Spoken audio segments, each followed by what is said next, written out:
Tough matchup for the Sabres. Dallas. We'll see if the Goat Heads can get it done. Tuesday night at KeyBank Center. We'll preview it next year on Locked On Sabres. You're Locked On Sabres, your daily podcast on the Buffalo Sabres. Part of the Locked On Podcast Network, your team every day.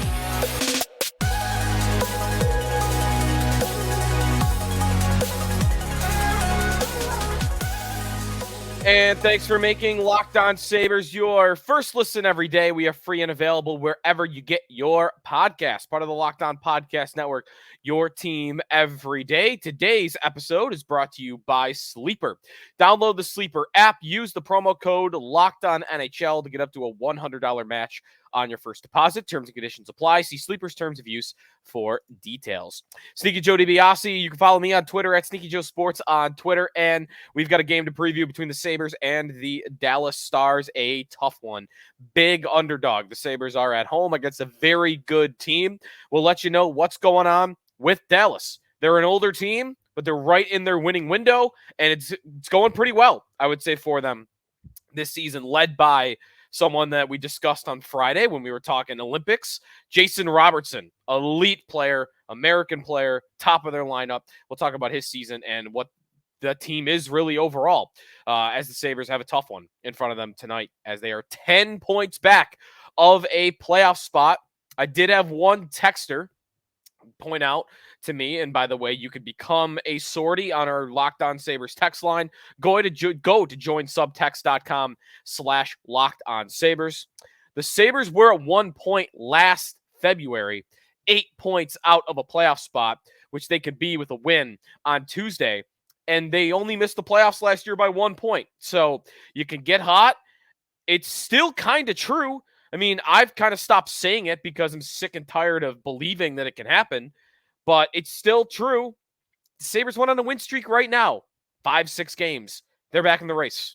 They would be. They would at least make it interesting. But again, I'm just at a point where I believe it when I see it because I've been trying to believe all year that it's possible. Now without Jack Quinn and Mattias Samuelsson, it's a little bit harder for me to believe that they can go on a run like that. Sabres Droughtology coming your way. We've got, I've got my same game parlay of the night, which I'm feeling very good about coming in the second half of today's show as well. The hot dog of the day as well coming your way. If you're going to the arena like me, I'll be wearing the black and red as it's Goat Head night again. I'll be wearing the black and red, the Finnegan jersey, if you want to say hi. And even the magic of the black and red has worn off, which is kind of the story of the season. And it's not been a fun season, but here's to hoping they can turn it around on Tuesday night. So before we get into the matchup and, some of my takeaway from my conversation with Don Granato on Tuesday morning on WGR, Sabres Droughtology of the day. Let's kick it off with some Super Bowl flavored Sabres Droughtology. I got a couple of different parts for this. The last Super Bowl, the first Super Bowl, I should say, after the last Sabre playoff game. So the first Super Bowl that happened after the Sabres last made the playoffs was Giants and Patriots. That's how long that's been.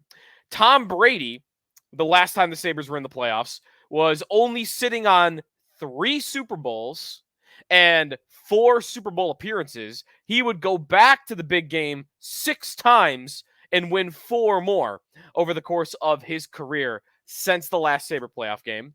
Patrick Mahomes was 14 years old. He was playing baseball and had yet to attempt a pass in high school football. That's how long it's been since the Sabres were last in the playoffs. If you've got a good, timely Sabres Droughtology for me, throw it my way. I'm adding them to the list, and we're going to keep going through them day by day. I talked to Don Granato Tuesday morning on WGR Sports Radio 550. Couple of takeaways that I had from my conversation and Jeremy White's conversation with Don.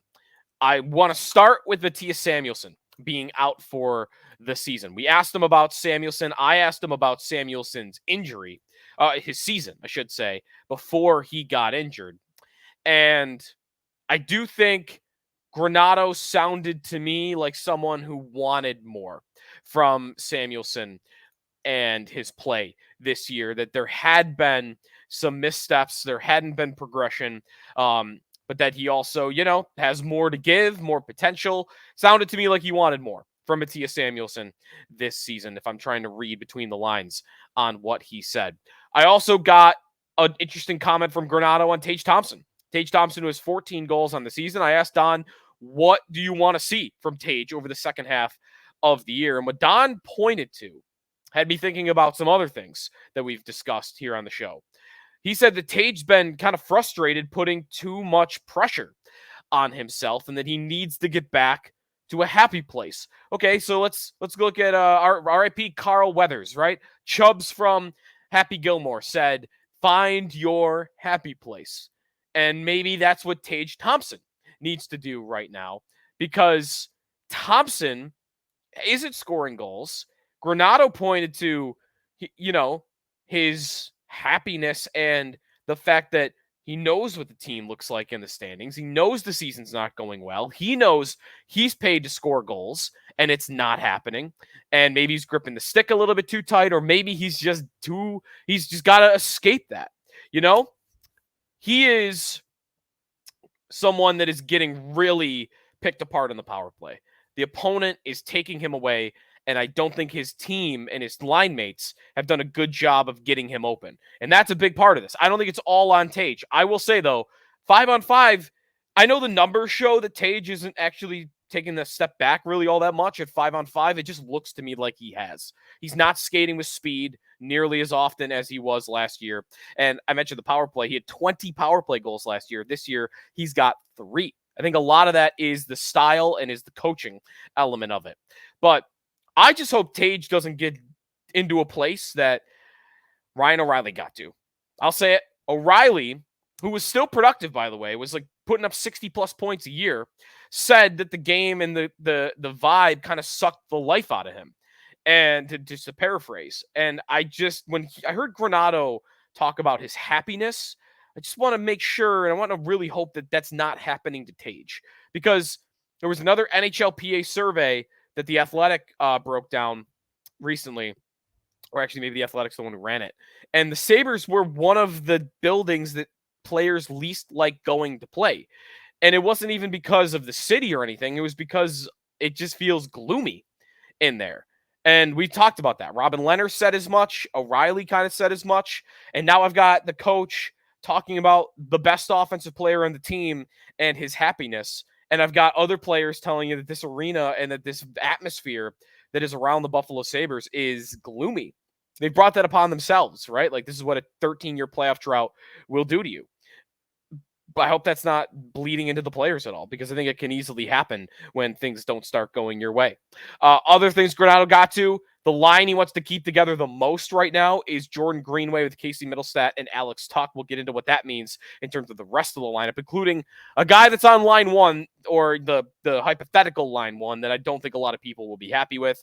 And Granado sounded to me like he wants a lot more from his veteran defensemen, and Eric Johnson and Connor Clifton. I tend to think that's not going to happen because I don't think they're very good players in the first place. But maybe that's Granado saying, hey, I needed more here. Hey, Adams, what the heck? My guys, these third-pair defensemen, they're supposed to help the depth. Not really happening.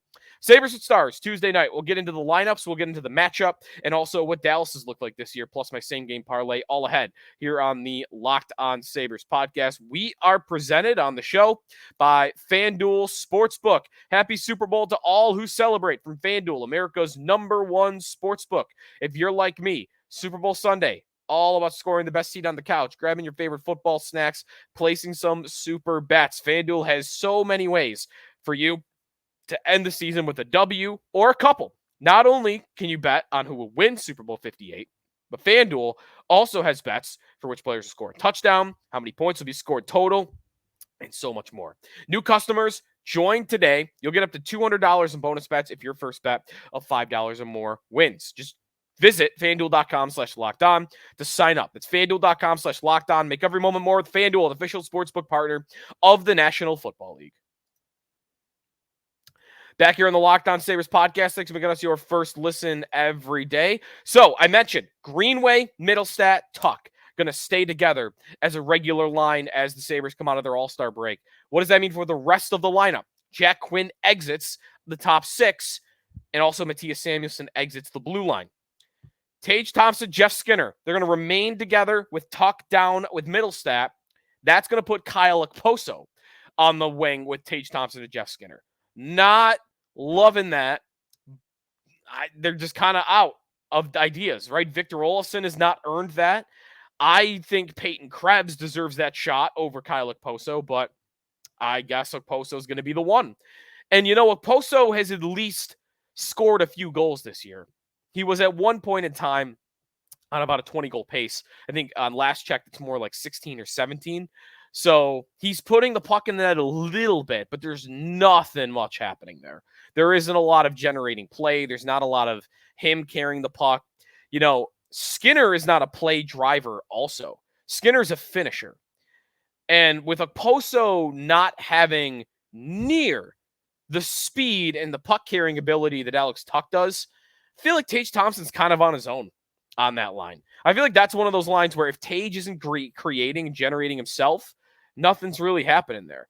And the way Tage has played recently, I think you'd want to insulate him as best as possible. I do not like Okposo playing on his wing whatsoever.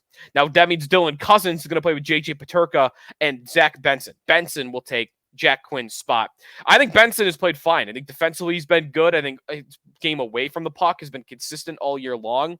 But we do have to start wondering about Zach Benson and his ability to put the puck in the back of the net at this age. It's nice that he's NHL ready, and it's nice that he's giving them a nice two-way game. But, you were drafted to be an offensive player. And I get that he's not going to be perfect on that front right away, but you got to give me something, because Benson's gone 10 games since registering a point, a single assist. He's gone 17 games since scoring in Vegas. That was the last time that he scored a goal. You got to get some more offensive impact from Zach Benson. It's not fair maybe to count on more from him at 18 years old, but that's the place they're in. If they're going to make a run here and get on a win streak, Benson's got to continue to play well over the puck, give them some good defensive play, and on top of that, he's got to be able to give them a little bit offensively. Middlestat with Greenway and Tuck, Krebs with Girgensons and Olofsson. I just don't expect anything from Victor Olofsson at this point in time. So, no Samuelsson. Actually, that probably means Olofsson will not play. Zemgus Girgensons, though, has been in and out of the lineup. He's day-to-day. And I don't know that at this point in time of recording, we know exactly what's happening with Girgensons. But we do know that it's probably going to be 7 defensemen for the Sabres. And the top 4, I guess, is going to be Dahlin, Jokiharju, and then Owen Power with Zach Benson. Jacob Bryson.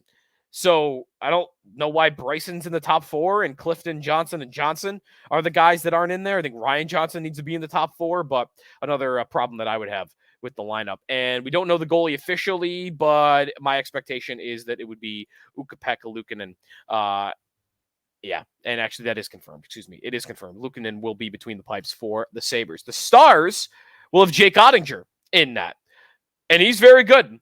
Very good. I had him on my Team USA on Friday as the backup goalie to Connor Hellebuck, one of the bright young goalies in the NHL that's going to be a starter for a very long time. He is a key to their team. I will say, though, Oettinger not having his best season. He's been fine this year. He's just above a 900 save percentage. He's been a lot higher than that in the past. Still not bad, though.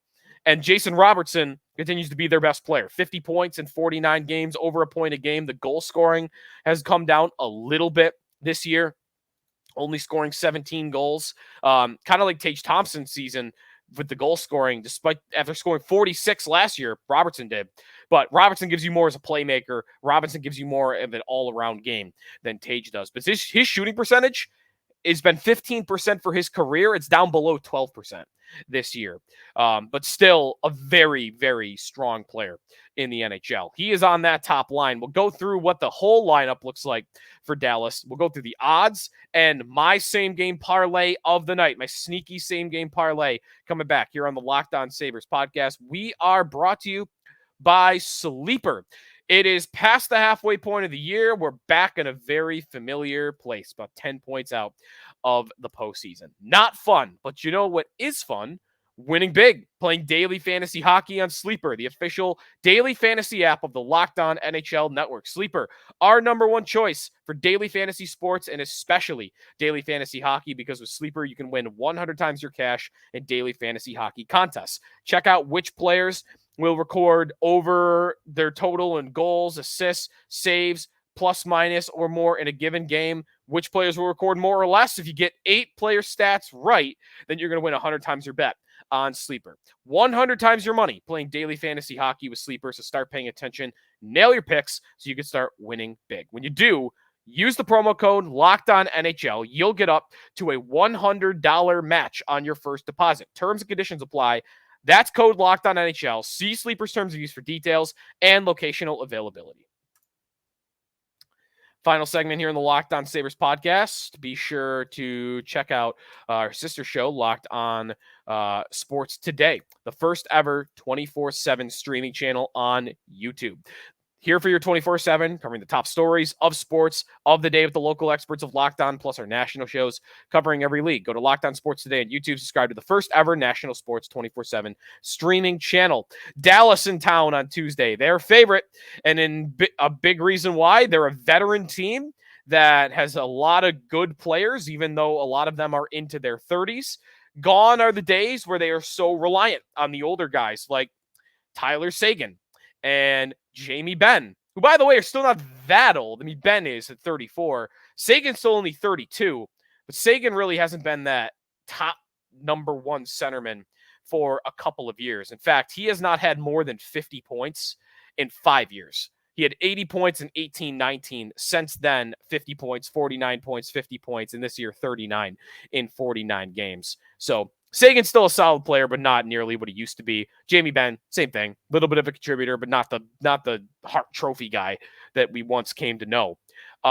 In terms of the old guys, the guy that's still productive is Joe Pavelski. That dude is unbelievable. Joe Pavelski, 39 years young. He's almost a point per game, 43 points in 49 games, 19 goals. We're talking about a 30-plus goal pace on the heels of a year last year in Dallas, the last 2 years in Dallas, actually. Let's go all the way back. His whole Dallas career. He got there in 2019-20 at 35 years old.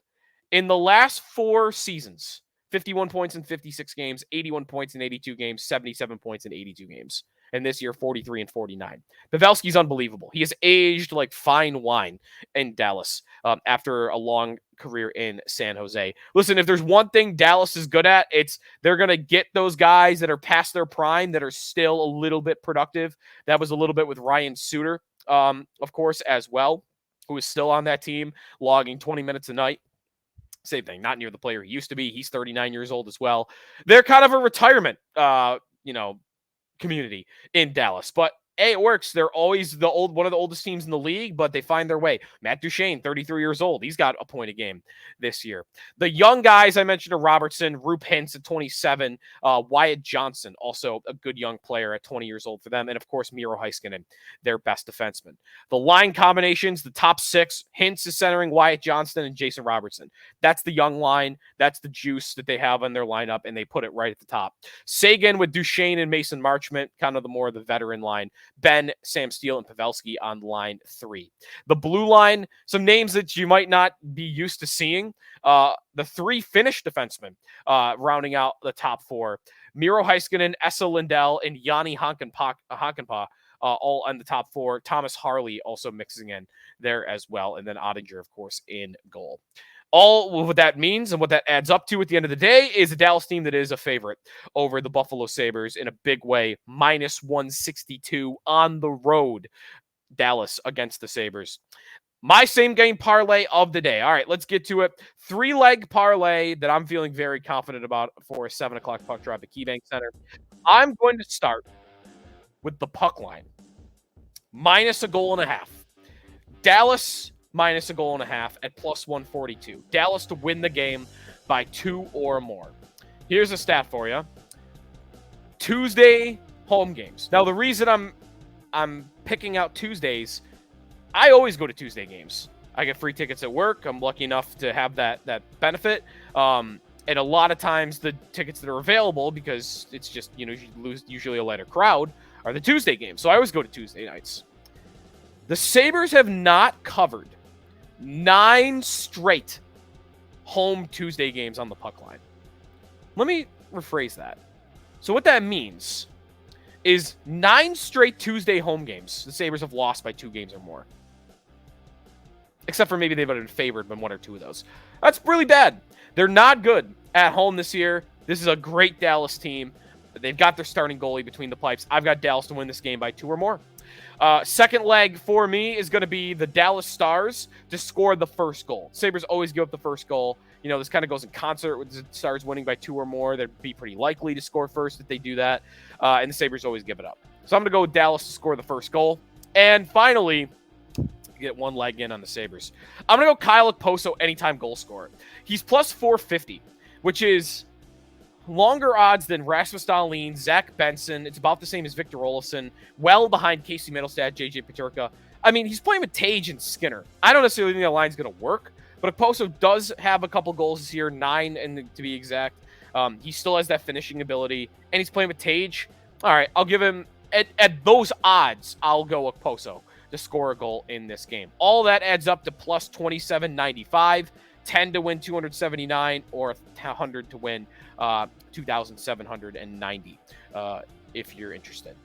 All right, it's going to do it for me today in the Locked On Sabres podcast. Thanks for making us your first listen every day. If you want to tune in, or you want to, I should say, jump into our group chat, join subtext.com/LockedOnSabres. Sign up there. We'll be texting back and forth all night as hopefully this game goes well, but I'm not all that optimistic. We'll see what we get. Oh, real quick, hot dog of the day. Of course, I almost forgot. The year of the dog, the year of the hot dog for the Sabres. And what we are looking at for the hot dog of the day, we are getting a Dallas, Texas style hot dog.